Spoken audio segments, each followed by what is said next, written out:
In this video, we're going to demonstrate how Forex Source subscribers made money trading a sentiment shift involving the RBNZ rate decision. Now, the move we're going to be looking at is this one here on the pound Kiwi. So let's break this down and see how we could have predicted and caught this move to the downside using our market commentary. Now, before we begin, don't forget to hit the button to subscribe or follow us so that you'll get notified every time we release a new video. So firstly, we need to understand the context or the baseline surrounding this pair before the actual move took place. Now, if we quickly jump to the Forex Source terminal on the 11th of February, we can see that in the terminal, we released our current sentiment drivers report for both the pound as well as the Kiwi dollar. Now, in these reports, we explained that the current fundamental bias for the Kiwi dollar at that time was bullish due to the data-dependent RBNZ policy stance, as well as a string of positive economic data points that came in much higher than the bank had projected. On the other hand, we saw that the fundamental bias for the pound was bearish due to the increasing likelihood of the UK and the EU not being able to agree to a trade deal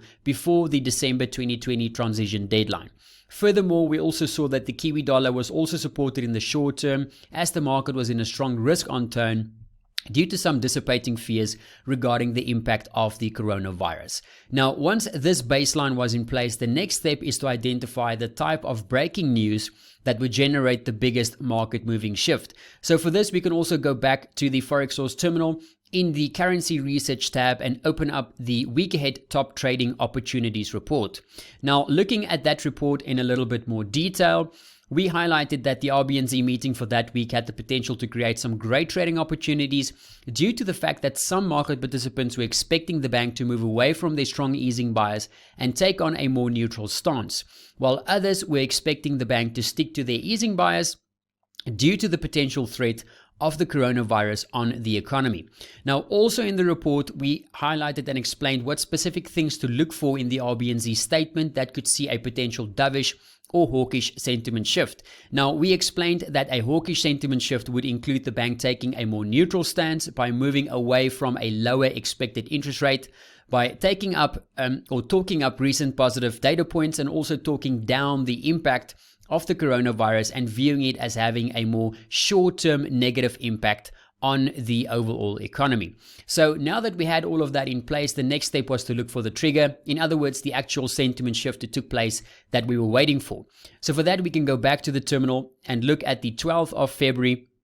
where we actually had the release of the RBNZ rate decision and the statement. Now, looking at the statement, we saw that the bank increased their projection for the OCR. They also talked up the recent domestic data, and more importantly, they explained that they project the overall impact of the coronavirus to have a short duration effect on the economy. Now, looking at the chart on a more smaller time frame, like the 1 minute time frame, we can see that within that very first candle, that is when the actual statement was released and caused a drop of over 70 pips to the downside. Now, even if it took you a minute or two to digest the information, you could still have jumped in and took advantage of the remaining 100 pips to the downside to the next key support area on the chart. Now, even though the actual written statement was released 2 minutes after the release, the Forex Source audio squawked that information and the statement details the moment it was released, which means that you could have had enough time to hear the important details and also jump in and write that move down to the downside. So if you're interested in learning more about how our market commentary can help you interpret news and fundamental analysis and turn that into profitable trades like this, click the link below and check out Forex Source. Also, make sure if you're watching these videos to post your questions or your comments below this video, because we do read them all and actually base our future videos on what you guys ask for.